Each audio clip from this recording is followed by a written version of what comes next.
Coucou tout le monde, j'espère que vous allez bien. Aujourd'hui on se retrouve pour une nouvelle vidéo. Et dans cette vidéo, c'est vous qui m'avez raconté vos histoires vécues. Allez, on perd pas plus de temps, tu peux t'abonner et liker pour soutenir la chaîne. Tu peux aussi me rejoindre sur Insta, Arzil Story. Allez, éteins les lumières et prends ton plus gros bol de glace.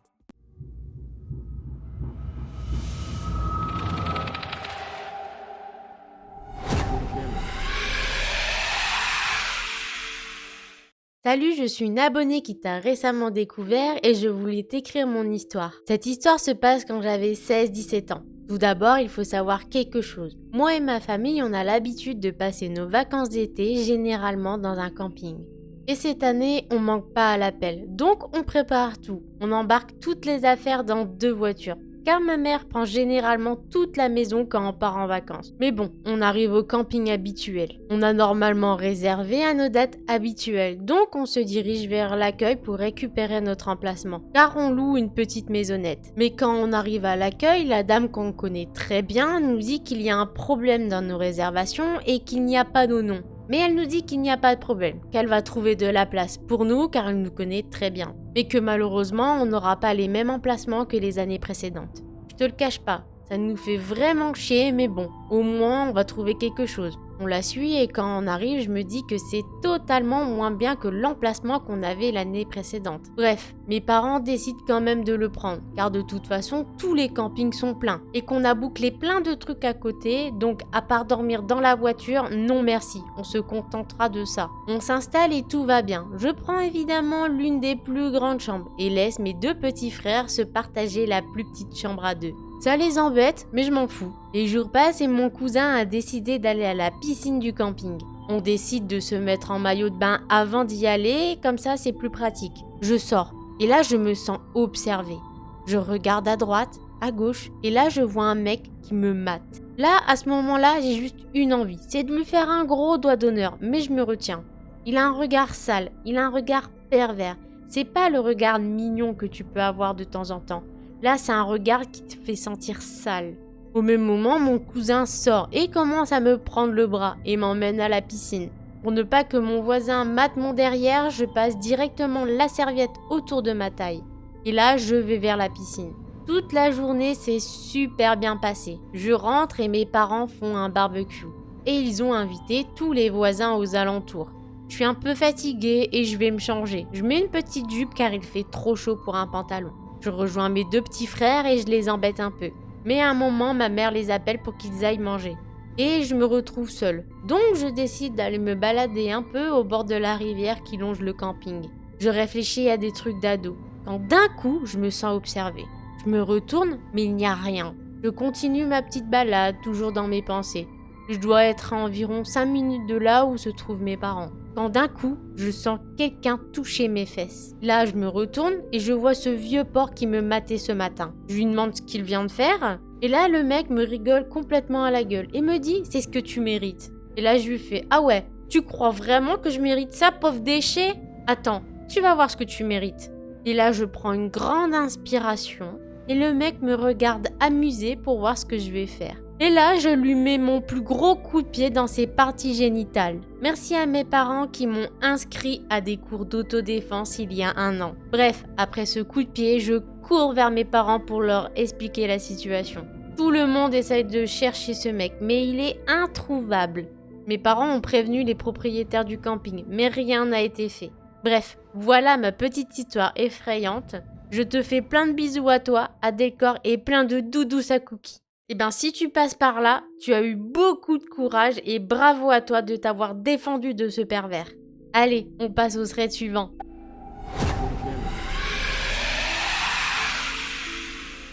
Là, ce sont 3 petites histoires qui sont arrivées à une abonnée. Il faut savoir que je suis une personne hypersensible. Quand j'avais 13 ans, mon arrière-grand-père était malade. Et il a eu une longue vie et il est décédé à 97 ans. Il a fait la Seconde Guerre mondiale. Et un soir, le 11 octobre 2011, je m'en souviens encore car ça m'a beaucoup marqué. Et cette nuit-là, j'ai rêvé de lui. J'ai souvent fait des rêves prémonitoires sans vraiment les prendre au sérieux, car ils se réalisent pas forcément. Et en fait, dans ce rêve, j'ai vu mon grand-père mourir dans d'atroces souffrances. Il avait une embolie pulmonaire et je ressentais toute sa souffrance. J'étais réellement en train de m'étouffer. J'arrivais plus à respirer et il m'était impossible de sortir de ce rêve. J'étais pleinement consciente d'être dans un rêve et en même temps, je ne pouvais pas m'en sortir. Et là, je l'ai vu s'éteindre brutalement et ça m'a sorti de ma torpeur. Et il était 6h du matin et ma mère est rentrée brutalement dans ma chambre et m'a dit que mon arrière-grand-père était décédé la nuit dernière. Je lui ai répondu, je sais. Elle m'a regardé d'un air désabusé et m'a demandé si j'allais bien. Je lui ai tout raconté. Malgré l'état de choc dans lequel j'étais, elle ne m'a pas cru. La deuxième petite histoire. Depuis toute petite, j'ai toujours été sensible. Je ressens des choses que peu de gens peuvent détecter. J'ai souvent ressenti des esprits. J'ai souvent vu des choses que je n'avais pas pu expliquer. Vers l'âge de mes 15 ans, j'ai vécu des épisodes très troublants. Nous habitions avec ma mère et mon frère dans une maison toute neuve qui venait d'être construite. Un jour, dans cette maison, j'ai entendu mon prénom très distinctement alors qu'il n'y avait personne à côté de moi. Une autre fois, j'étais en train de fermer mes volets et j'ai ressenti une présence qui m'a fait sursauter. Je me suis retournée brutalement et il n'y avait rien. Donc je me suis retournée pour terminer de fermer mes volets et j'ai vu une grande ombre passer très vite du coin de l'œil. Et ma porte s'est mise à grincer au même moment. J'ai vite fait fermer mes volets et je suis rentrée vite dans mon lit. Mais je me sentais terriblement mal à l'aise. J'avais l'impression que quelque chose était sous mon lit et qui attendait que je mette un pied sur le sol pour me surprendre.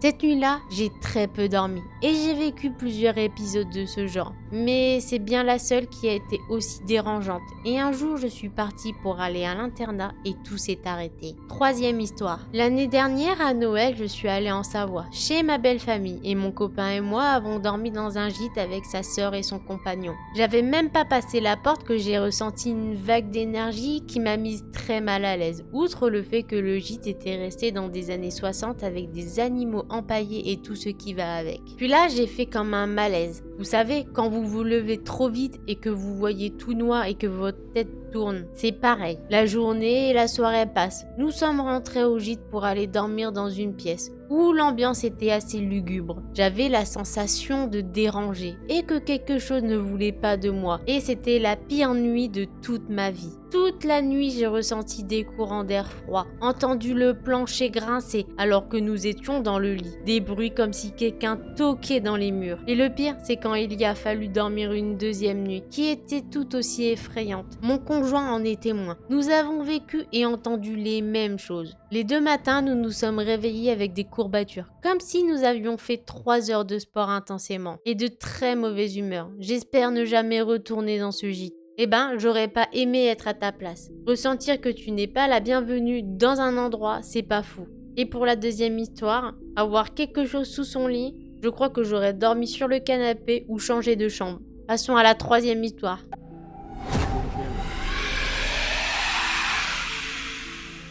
Coucou. Donc pour cette histoire, il faut que je pose un contexte pour que tu puisses comprendre.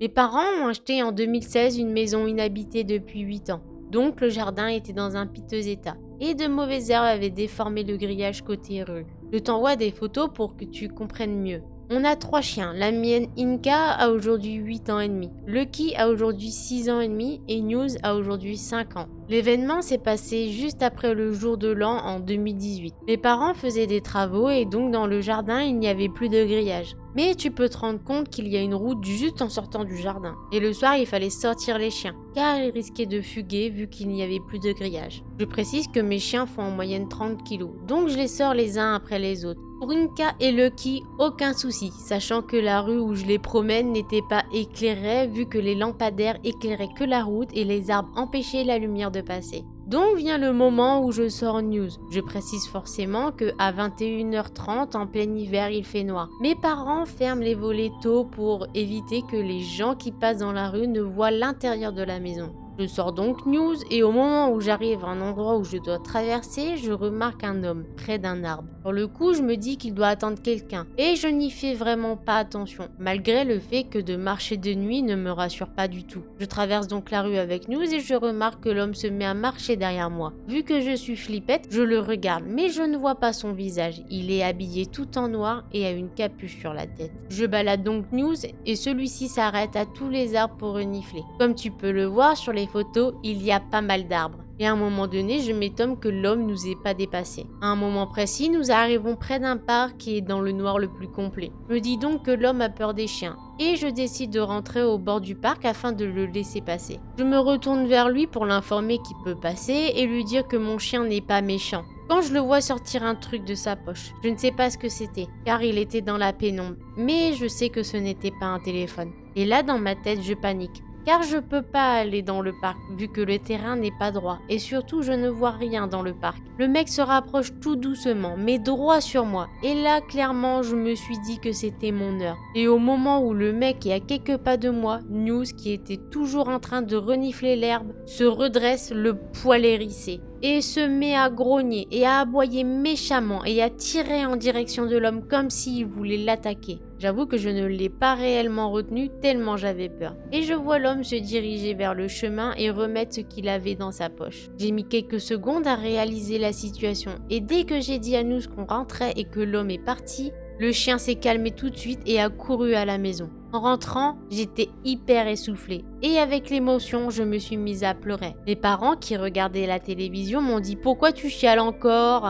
Je leur ai expliqué la situation et leur a dit que News m'a probablement sauvé la vie. Leur seule réaction a été de rigoler et de se remettre à regarder la télé. J'ai failli être agressée juste devant chez eux. Ils n'ont même pas regardé quand News a aboyé. Si j'avais été agressée, en gros, mes parents n'auraient rien capté. Eh ben, heureusement que News était là pour te sauver vraiment. Quand je vous dis que les toutous, c'est les meilleurs amis du monde. Il y a tellement d'histoires sur les chiens ou d'autres animaux, bien sûr, qui nous sauvent à chaque fois d'un terrible danger. Allez, sur ce, tu peux t'abonner et liker la vidéo si elle t'a plu. Nous, on se retrouve très vite pour une nouvelle vidéo. Plein de bisous!